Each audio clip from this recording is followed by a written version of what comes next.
Journalists across the country have been writing editorials in support of impeachment, which poses the serious danger to Donald Trump that someone might read one of them.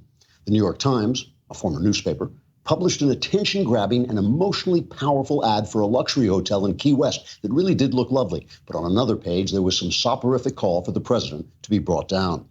Times editor-in-chief Blithering Prevarication III wrote, quote, Donald Trump poses an urgent danger to this country by doing whatever it is they're claiming he's done now.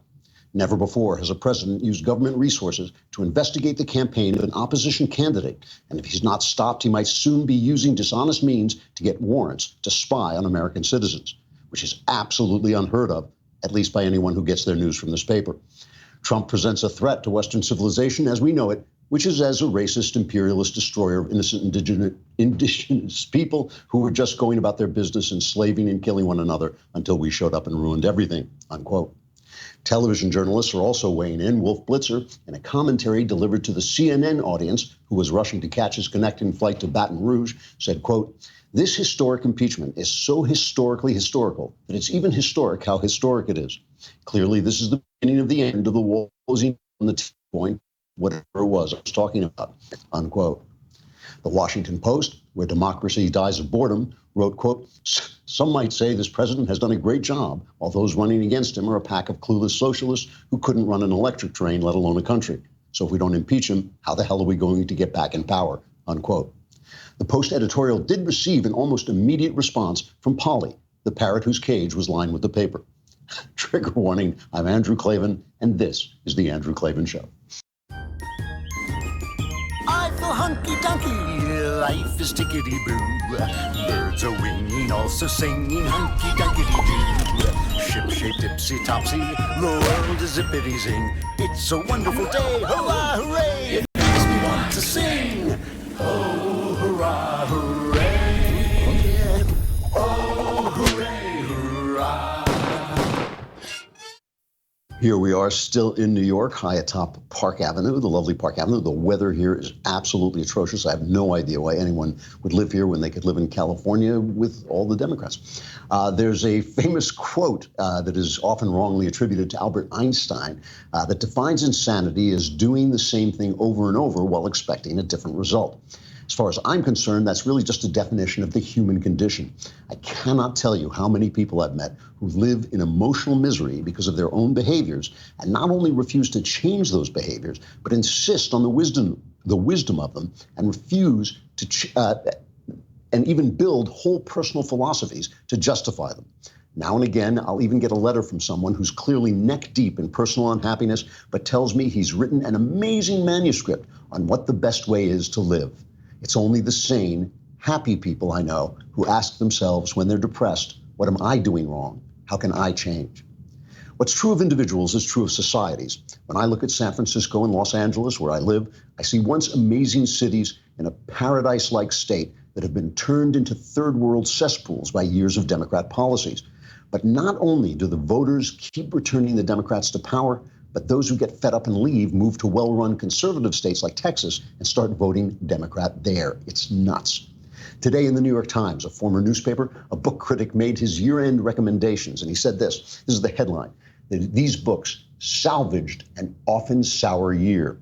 He writes, in 2019, there was no escaping a sour and scalded national mood. Now, I don't know. I've been feeling pretty good. The economy's getting bigger across the board. Wars are getting smaller. The world, and I'll talk about this later in the program, the world over the last 20 years or so has gotten better and better on almost every front. So if you and your family have your health, if you've got a job and a decent place to live, and your mood is sour and scalded and unhappy, maybe the way you look at the world is the problem. Maybe your sense of things is off. I'll give the Times book critic this. There do seem to be a lot of angry people out there, just like there are a lot of homeless people in San Francisco and LA. And yet these are good times, among the best times of my life. So maybe the answer is for sour individuals in dysfunctional cities to stop doing the same thing over and over while expecting different results.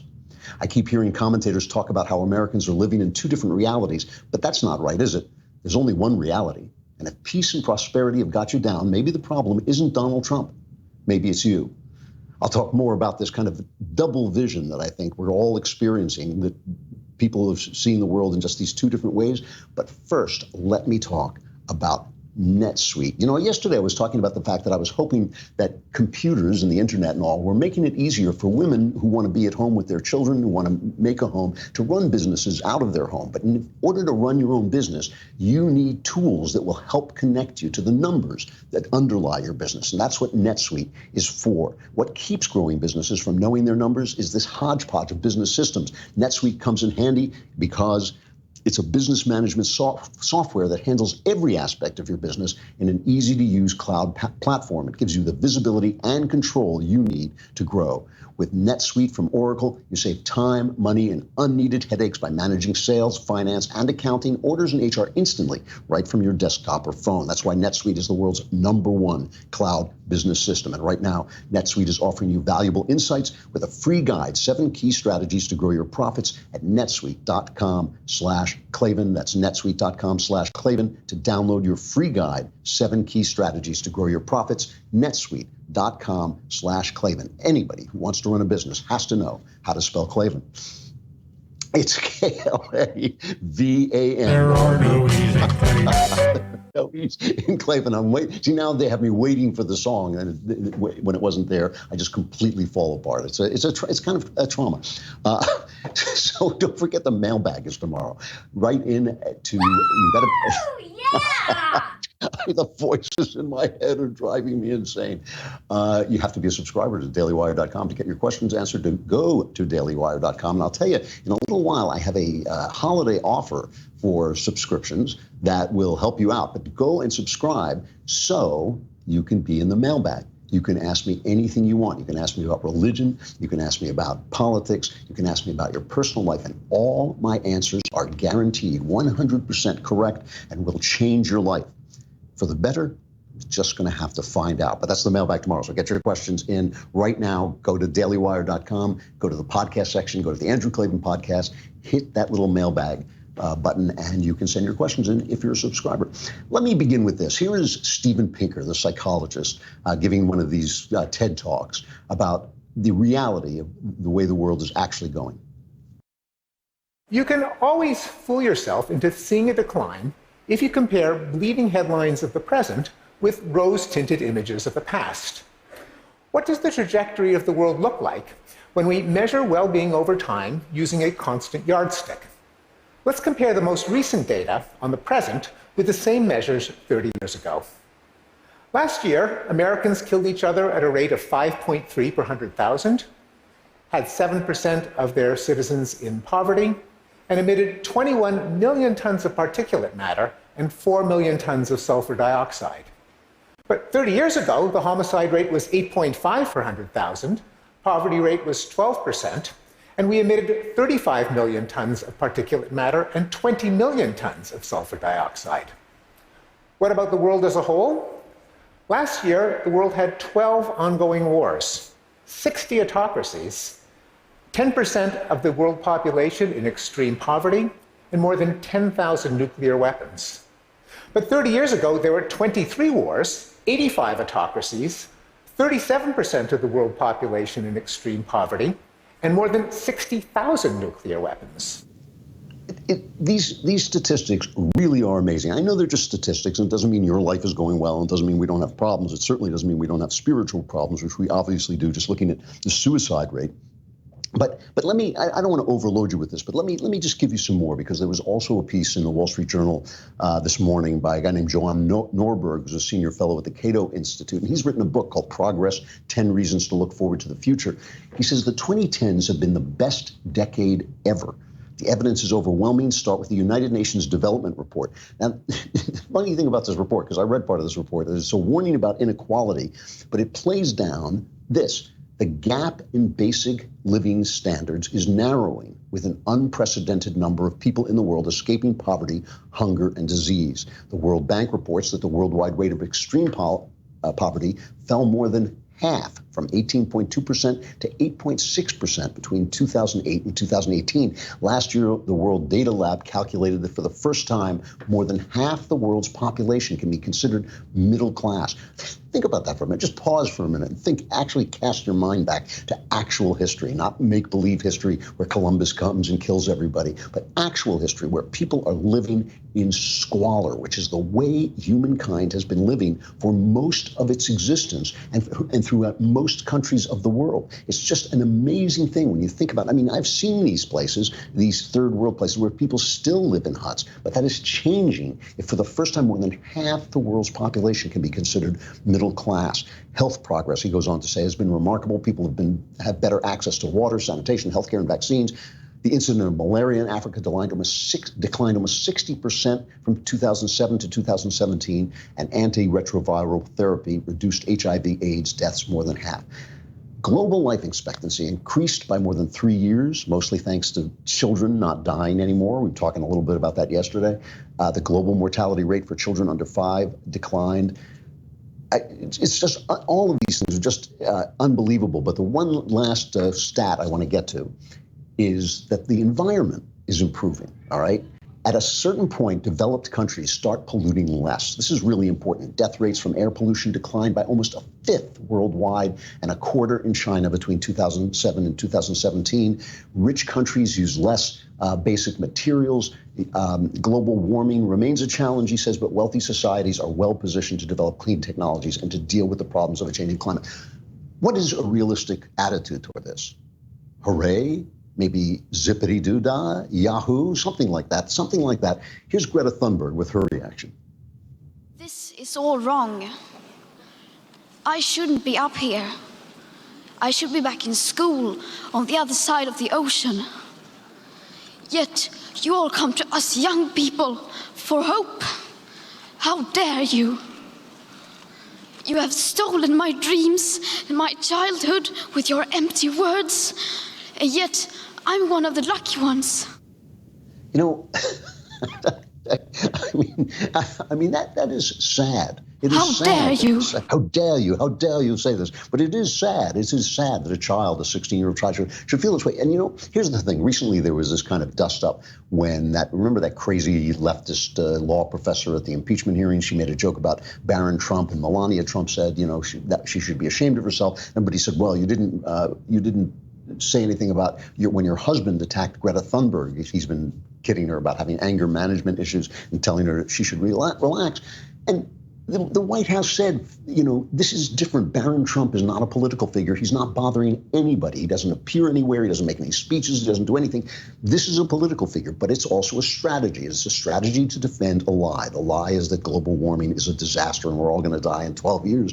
And the strategy is to put a child up there and then say, if you attack her, you're attacking a child. But she's doing the work of an adult. She's doing the political work of an adult. And Time magazine made her like person of the year. Why anybody cares what Time? Does anybody even read Time magazine? It's this vestige, like wondering who won the Oscar. Who cares anymore? They're going to give it to the most politically correct person. They're going to make sure the right number of minorities get it and women and all this stuff. So who cares who wins an Oscar if that's what it is? Who cares who's on the cover of Time magazine with nobody's reading it? But here's the thing, and you know, Noel's got in trouble for this. He got in trouble for saying something about her mental state. But let's look, by her own account, at the age of 11, several years after learning about the concept of climate change for the first time, this is her saying this, she fell into a depression and became ill. She says, I stopped talking, I stopped eating. In 2 months, I lost about 10 kilos of weight. Later on, I was diagnosed with Asperger's syndrome, OCD, and selective mutism. That basically means I only speak when I think it's necessary. This is a girl who has been, in some sense, abused, emotionally abused. I mean, to tell your children that the world is going to end in 12 years, that everything is falling apart and everything is going bad, when, in fact, everything is getting better, including the environment, including our ability to handle things like climate change, that's a sin. That is the wrong thing to do. You know, there was a perfect little metaphor for this, almost a novelistic little metaphor, when Greta tweeted out that she was going home and she was riding on the floor of an overcrowded train. And she put out this picture of her sitting with her on the floor with her luggage. And the railway companies in Germany, the railway company tweeted back, "Dear Greta, thanks for supporting us railroaders in the fight against climate change. We were happy you were traveling with us, and with our 100% sustainable electricity." And then he added, "It would have been even nicer if you had also reported how friendly and competently you were taken care of by our team in your seat in first class." She got caught up, and it's a perfect little metaphor for this person who sees herself on an overcrowded train sitting on the floor among her luggage, like she's in some third world country on top of a bus, when in fact she's sitting in a seat in first class. I mean, that's a perfect metaphor for Greta Thunberg. And their strategy works, because if you attack her, there is something, even I feel bad when you attack her, but in fact, she's just a tool. She's being used at her expense, which is just a cruel and rotten thing to do. And the fact is, look, adolescent young girls are catastrophists. Every single one of them. I've never met an adolescent young girl who wasn't overdramatic, and so this is a girl who's been led to be overdramatic, who's been told things are going down the drain. But the thing is, the entire Democrat Party is a 16-year-old girl. As far as I'm concerned, the entire Democrat Party is a 16-year-old girl. He's right. Do you know that? That's what this impeachment thing is about. Let me just show you what I mean. Let's go to Knucklehead Row, the op-ed page of the New York Times. Oh, hey, hey, oh, hey, ho, let's go waltzing down to Knucklehead Row. Thomas Friedman, one of the chief knuckleheads on Knucklehead Row, he was answering an op-ed talking about impeachment and how we shouldn't impeach. Here's his response. President Trump not only should be impeached, he must be impeached if we're to preserve America as we've known it. Of course, ideally, presidents should be removed by the will of voters through elections. But Eliana, when I hear Trump defenders say impeachment would subvert that process, I say, really? What the hell do you think Trump was doing? He was subverting the will of the people by using our tax dollars to force Ukraine to investigate his most feared opponent, Joe Biden, in the next election, rather than trusting voters to do that. If we say, as Republicans are, that what Trump did is not impeachable, we're telling ourselves and every future president, hey, it's okay to enlist a foreign power to tilt the election your way. Can you imagine how much cash future candidates could raise from Saudi Arabia, or how many cyber warriors they could enlist from Russia to tilt future elections? The sanctity of our elections would be shot, and we'd never again have a president who, whether or not you liked him or her, was at least seen as legitimately elected. You must be joking. Let's leave aside for a minute the fact that we just found out the FBI used false information to obtain warrants to spy on American citizens. Let's just forget about the fact that under Obama, our civil liberties were actually being destroyed, being eaten away, while the press sat there with its head up its butt, its collective butt, doing absolutely nothing. Let's forget about that for just a second. America as we know it depends on our impeaching Donald Trump. Is there anybody, aside from that crazy woman who screamed at the sky when Trump was elected, anybody but that?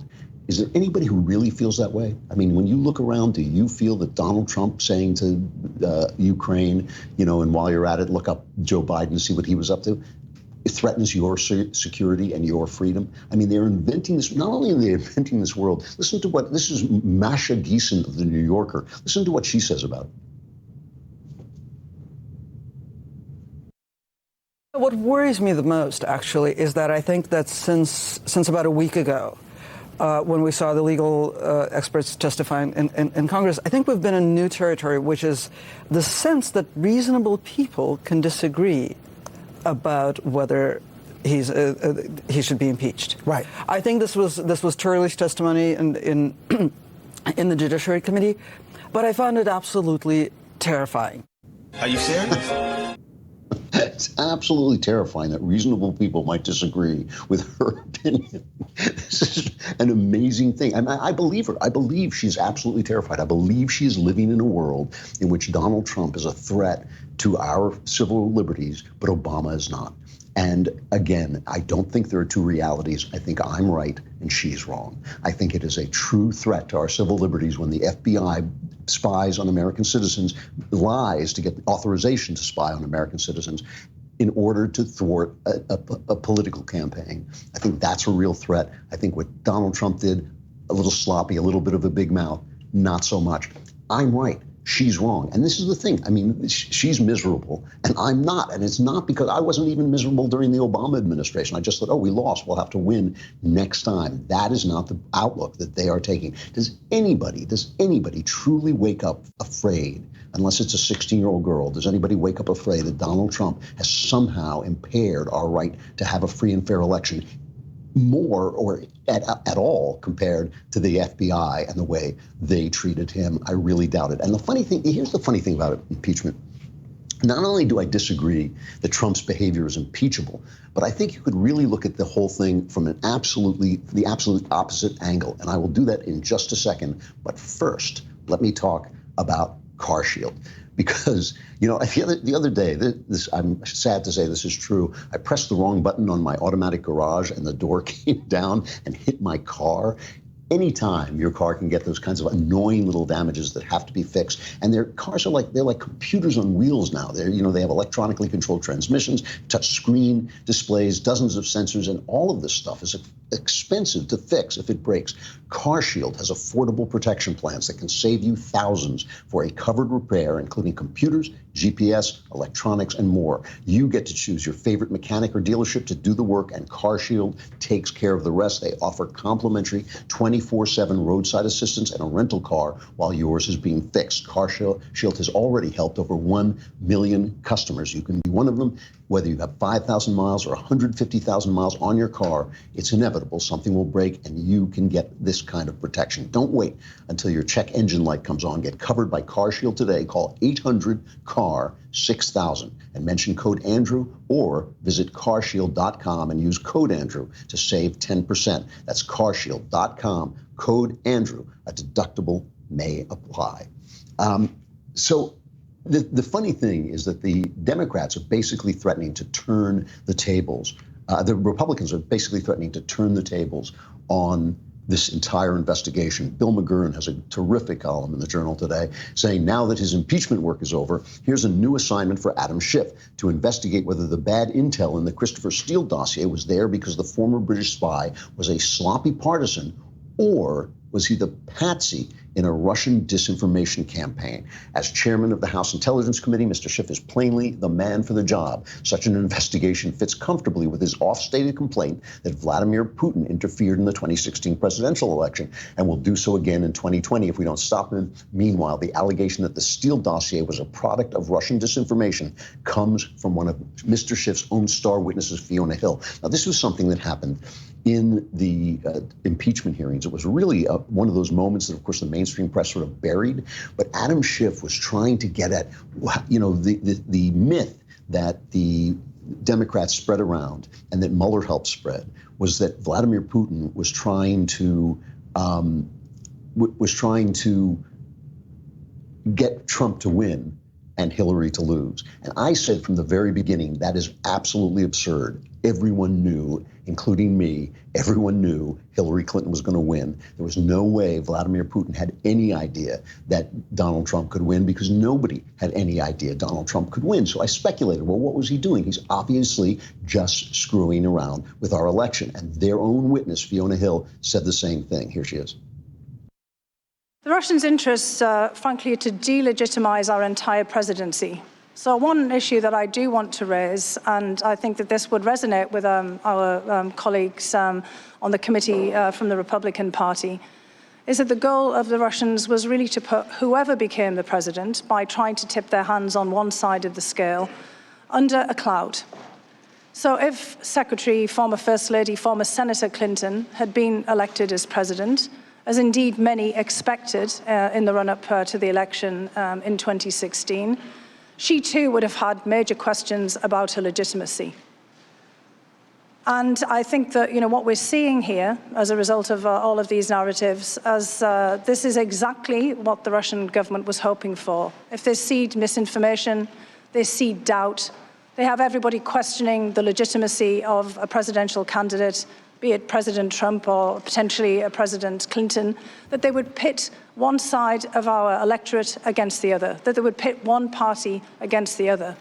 See, this is the thing, and I said this from the very beginning because it has to be true. It's the only way the story makes sense. Vladimir Putin has been messing with our elections forever. They do all this kind of, they take out ads and they do whatever they can to disrupt things, right? He doesn't care whether Donald Trump is president. This whole mythology that Donald Trump was a Russian asset that Brennan and Clapper were selling on TV to cover up their own bad behavior in the Obama administration. It just doesn't make sense. There was simply no way for Vladimir Putin to know there was any chance of Donald Trump winning. He went after Clinton because it was obvious she was going to win. That's why he's mostly targeting Clinton, not Trump. But if it had been clear that Trump was going to win, he would have targeted Trump. It's America that he's after. It's us. He wants us at each other's throats. So who are the Russians' assets? Because this is a Putin success that he couldn't even have dreamed of. Adam Schiff going on TV and convicting Trump for 2 years of Russian collusion falsely, of lying about it. Adam Schiff lying about his relationship with the whistleblower in the Ukraine affair. Adam Schiff lying now about whether he could have known that the FBI FISA warrant process was out of control when Devin Nunes knew 2 years ago. Why didn't he know? Because he was lying.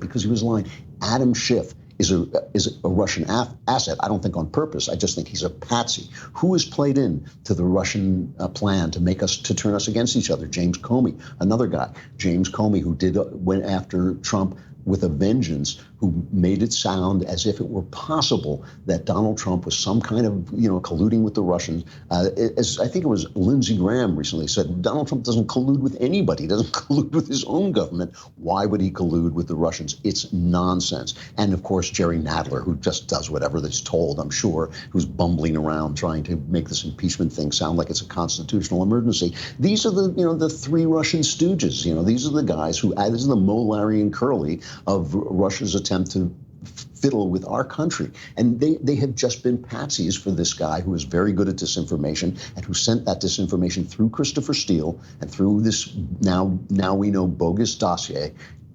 Who fell for it? I didn't. They did. Who did it? Not Trump. It was them, And now it doesn't matter. The Dems now have the votes. They're saying they have the votes to pass their impeachment.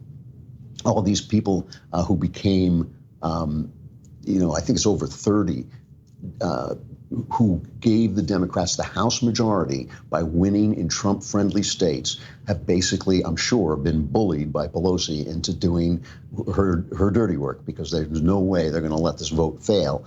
And I think that, they're in trouble. I mean, you saw Alyssa Slotkin. This is the clip of her speaking to the crowd, fighting with protesters who turned up. Now, a lot of union guys showed up and were cheering for her, but there was a substantial, she's in Michigan, and it's a Trump-friendly state, and a lot of Trump supporters showed up and were really giving her a hard time as she fought to explain herself. Some of my colleagues came out in support of an impeachment, frankly, when they were sworn in, January 3rd. That was one of the first things that some people did. A whole other group of folks came out around the time of the Mueller report and the Mueller testimony. And I did not think that, the events of that, or the actions of that time, were worthy of an impeachment.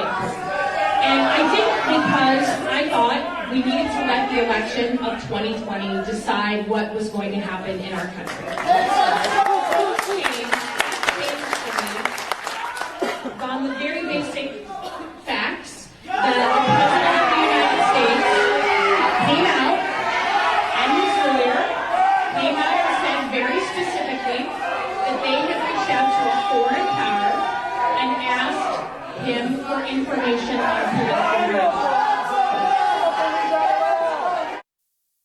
So that's what she's walking into. I admire her for going out and explaining her point of view. I admire her for facing the crowd. That was the right thing to do, and good for her for doing it. I'm sure she's an evildoer. She's just in a situation where she has to do that, or she'll get no campaign funds from the Democrats.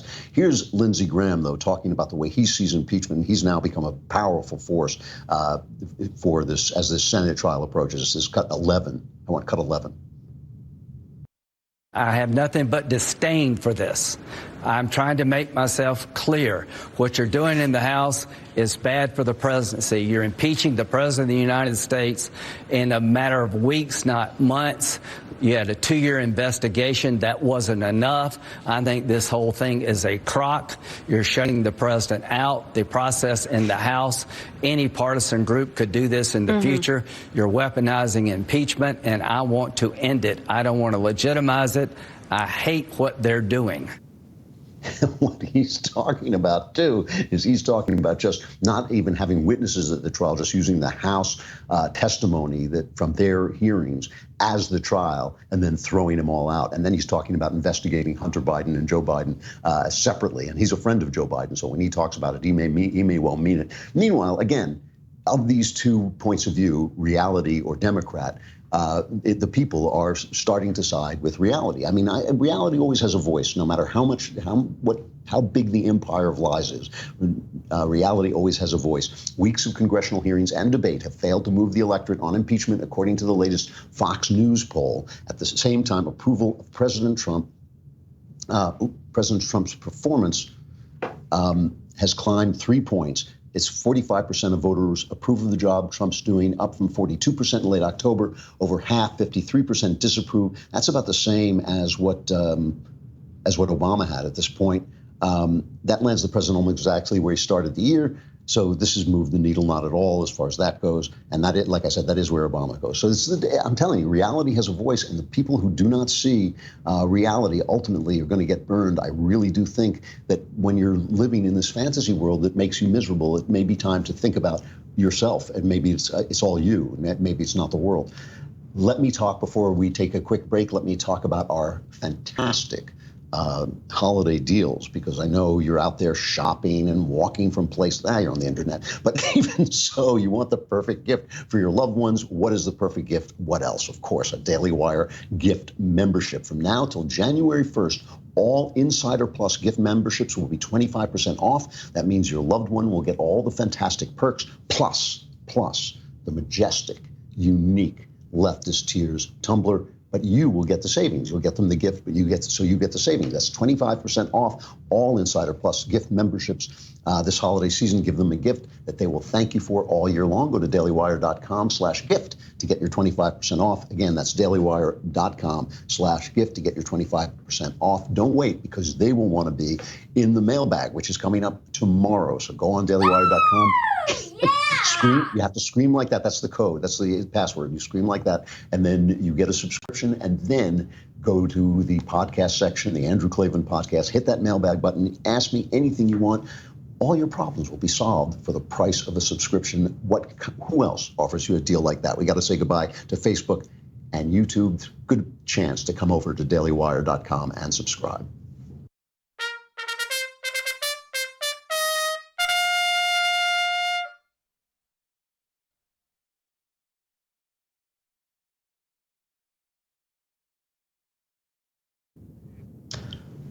This is why, by the way, I want to go back to this British election for just a minute, because there was a really good insight about it from this guy, Walter Russell Mead. I love this guy. I think he's the new Charles Krauthammer, just a great writer on international affairs. And I think one of the reasons it's so important is because to get at the reality of what is really happening, everybody has an interest. See, this is the funny thing. Everybody has an interest. Except for me. I have no interest except that I want freedom. That's all I want. I want the Constitution to stay in place, and then you guys can fight over whatever you want. But everybody has an interest. They have made careers out of a certain kind of conservatism. Maybe they have worked for a magazine that pushes a certain kind of conservatism, or they work for a magazine that pushes leftism, or whatever it is. And so everybody wants to seize what they want to see, but it's very hard to look through that and see what really is going on, what the people want. And Mead has a terrific analysis of this incredible defeat of the crazy Labour Party by the equally crazy Boris Johnson with the Conservative Party. What are the people saying? What were they saying when they elected Donald Trump? This is the thing that has so annoyed me about the Never Trumpers. And it really annoys me. Look, they're good people. It's not about them being evildoers or anything like that. It just annoys me that they don't pause and say, when everything I expected goes in another way, when everything I want is rejected by the people, what are the people saying It's their country. It's our country. It belongs to the people who live in it. So to just say, I don't like Trump, go away, go be gone, Orange Man bad. I mean, that is not getting at the truth of what's happening to your country, your people, your fellow citizens, So he talks about, he says, the election result in England, where, again, this kind of strange orange-haired conservative guy destroyed this party that has drifted so far to the left that it is left, it's basically in the sea somewhere. He says the election result demonstrates the power of the most disruptive force in global politics today. Jeremy Corbyn, the crazy anti-Semitic communist labor leader, the sort of Bernie Sanders of Britain, he misdiagnosed that force as a rejection of capitalism. It's more subtle.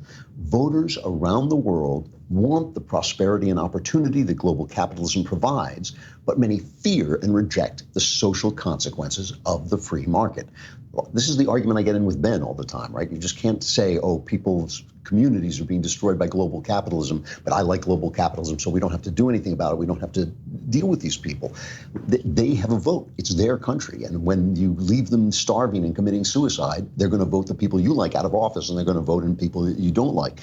Large-scale, he goes on to say, large-scale immigration, job losses to automation and foreign competition, the unequal distribution of capitalism's rewards, and the financial instability and risk associated with innovation are all massively disruptive and inspire backlash, a global surge of populism and identity politics. From Hungary and Turkey to India and beyond, voters are embracing politicians who attack classic liberal political and economic values and vow to defend the cultures and communities this avalanche of change seems to threaten. Now, that's very frightening to people, right? It's frightening when people say, here's capitalism that has made the world, as we were discussing the first part of the show, it's capitalism that has made the world so much richer. It's capitalism that has put an end to poverty. It's capitalism that lifts all boats.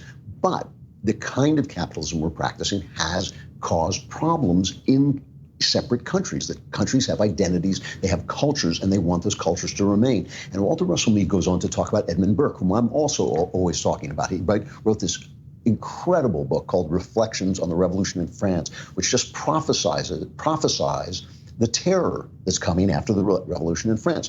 Burke saw it coming. He also saw how good the American Revolution was. He was right about every single thing, and he was despised by the left of England in his time and only recognized by people who had had that kind of experience, that red pill experience of realizing that the French Revolution wasn't such a great thing, like William Wordsworth, who said, basically, he wrote a poem saying Burke was right about everything.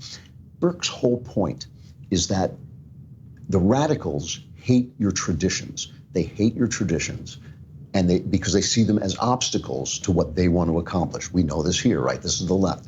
But what Burke said is, wait, it's the traditions that got you here. So while change is inevitable, this is Burke's whole point, while change is inevitable, you want to change in keeping with your traditions. That is the reason those traditions are there. Those traditions are strong to have brought you here. Through other changes, they will bring you forward through new changes. We know the world is going to change, but we want it to change in keeping with American values. And instead, what the left is doing, what the New York Times is certainly doing, is throwing those values overboard, trying to tag them as the enemy. Here's what Walter Russell Mead, how he finishes this analysis, this brilliant analysis of the British election. He says, from this perspective, the Burkean perspective, Brexit, leaving the EU, is less a retreat from globalization than a first step in reestablishing the national unity and cohesion that will prepare the UK for the changes ahead. The same can be said for Mr. Johnson's conquest of Labour territory in the north, which is Britain's equivalent to our Rust Belt. The area's defection may be the first step toward revitalizing its sluggish economy, growth, and defensive political attitudes. In other words, they want England to be England, and they want England to be defended from globalism, from reckless globalism, but they understand that the world is going to change. It's going to be more multi-ethnic. It's going to be different. In this way, to my mind, America has such a big advantage. This is why I oppose the Groypers and their bigotry. It is bigotry. It's racism. This is why I oppose it so much, not just on Christian grounds, though I do oppose it on Christian grounds. I think that racism is a sin against the image of God. But let's leave the moral argument aside, and let's just talk about the fact that the future is going to be multi-ethnic. The future is going to be global, but we want it to be global with Anglo-American values. These values are the best values. They are genuinely good values. The values of democracy, the values of of freedom, the values of the people being the ruler. And we have such a big advantage in this because our values are not attached to race. They are written down. They're written down in the Declaration. They're written down in the Constitution. Anybody can apply. Now, listen, the people who have a problem with open immigration, who have a problem with illegal immigration, they have a real point. We can only let in as many people as we can assimilate to these values, and we can only let in the people who want to assimilate to those values. That makes perfect sense. But because our values are written down, because we have them on paper, because we have this history with them, the English have them in their blood. I don't understand how that happens, but the English really have been very good at being free. They've been conservative when it was time to be conservative, liberal when it was time to be liberal. They really are an amazing people. There's just no question about it, an amazing island race. I have to give them credit. They give us the system, but we have taken that system and made it global. We have taken that system and made it importable and exportable, just like the Romans did with Greek values. It was the same. It really is the same thing. The connections are absolutely amazing. The Romans spread the Hellenic world. Alexander the Great spread it, and then the Romans spread the Hellenic world to most of the West. And that is really what we are doing. And we take people in and we make them us. And we send out, we help people out, and we make them us. And that's a good thing because American values are amazingly great values. And what we need to do is we have to stop the left from attacking those values and from attacking the things that we are. So as the world becomes global, at a pace that is reasonable, at a pace that doesn't destroy our communities, at a pace that doesn't, bring in slave labor to replace American labor, at a pace that is reasonable and ethical, as we do that, we can continue to live out our values and sell those values to the world, which needs them desperately. Let me have one last final reflection on the things that make people miserable. There's a story about the Hallmark Channel. I'm one of the first people who ever noticed the phenomenon of the Hallmark Channel. Me and my sister, Caitlin Flanagan over at The Atlantic. She had heard about it before, but I was the first person, I think, to really start talking about it. What an amazing thing the Hallmark Channel is selling these fantasies to women, basically, as in terms of Christmas movies. And it's almost every movie is the same. You can make a chart of how to put them together. It's very funny and all this, but it's a family, basically Christian-oriented company and channel. And they played an ad on it that was an ad for, I think it was for some kind of wedding site that had a lesbian wedding in it. Do we have just a couple of seconds of that? Hi, Ava. Wonder if our guests would be here on time. If we had a custom wedding website. With our ceremony details on it. And I, Taylor, would pick Zola to have and to host our wedding website. Ours even matched our Zola invites. The whole thing was so freaking easy. Do you think Zola could have made planning your perfect wedding easier? We do. I do. We've helped 1 million couples plan their weddings. Now, if you're a sick guy like me, you can't understand why anyone would protest to watch two hot women kissing. But apparently a conservative group, what a horrible thing to say. I'm ashamed of myself. Not really, actually, but a very conservative group. How dare you? How dare I, really? Called 1 Million Moms, wrote in and said, why would you show a lesbian wedding commercial on the Hallmark Channel? Hallmark movies are family friendly and you ruined it with the commercial. So Hallmark pulls the commercial. Then the LGBTQ community gets up and they start going after them. And Ellen DeGeneres goes after them and all this stuff. And the Hallmark Channel puts it back and starts apologizing to them, and then put out a statement promising that they would work with GLAAD and the gay advocacy group, and they would better represent the LGBTQ community across our portfolio of brands and all this stuff. So I was watching Fox late last night just as I was going to bed, and some commentator got out and said, this is capitalism at its best. It's Hallmark responding to what they thought was the audience, but it wasn't the audience. They were actually responding to LGBTQ. I completely disagree with that. As you know, I'm on the liberal side of this question. I don't care what people do, what relationships they have. I want the relationships to be protected if they're good for society. I understand that the state has some interest in keeping good, steady, committed relationships together. I just don't care about what people are doing in their private lives. It's just not on my radar. And I have my own thoughts about it. I've gone into them 1 million times. I'm not going to go into it again. But a company has a right to have their own opinions about these things. This is a vexed moral question that has not decided been decided, and it is not decided by bullying. It's not decided by silencing. It's not decided by cancel culture. It will be decided as we discuss it and debate it. Hallmark should know what it believes. It should know what its management believes, and it should be willing, just like you and I should be willing, to take the hit for being who they are.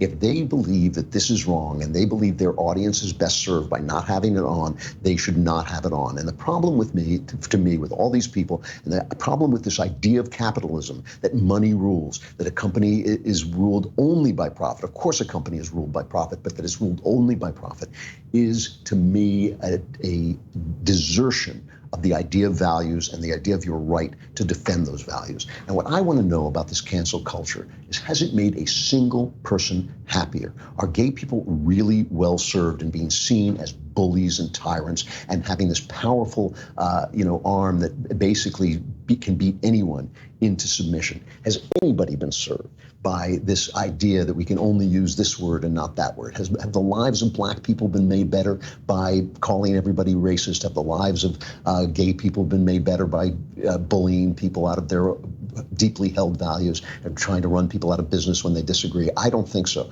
Why do we keep doing the same thing over and over and expect different results? This does not make the world better. It is simply self-righteous, sanctimonious bullying. And companies, I don't want them to go bankrupt, but I do think they have to stand up know what they believe, know what they stand for, and have the guts to stick to it, because it just is heartbreaking to me to watch our American companies sell out for a buck every single time. You can make plenty of money, and still believe what you believe. Maybe we should stop doing the same thing over and over and expecting different results. All right, I got to stop there. Don't forget the mailbag is tomorrow. Get your questions in if you want your life to go beautifully this holiday season, because it's the last mailbag before the new year. This is the last Klavan week before the Klavanless abyss opens up and you spiral into 2020. I'm Andrew Klavan. This is The Andrew Klavan Show. We will see you again tomorrow. Oh, hooray, hurrah. The Andrew Klavan Show is produced by Austin Stevens and directed by Mike Joyner. Executive producer, Jeremy Boring. Senior producer, Jonathan Hay. And our supervising producers are Mathis Glover and Robert Sterling. Assistant director, Pavel Wydowski. Edited by Adam Sayevitz. Audio is mixed by Mike Cormina. Hair and makeup is by Jesua Alvera. Animations are by Cynthia Angulo. And our production assistant is Nick Sheehan. The Andrew Klavan Show is a Daily Wire production. Copyright Daily Wire 2019. On the Matt Walsh Show, we're not just discussing politics. We're talking culture, faith, family, all of the things that are really important to you. So come join the conversation.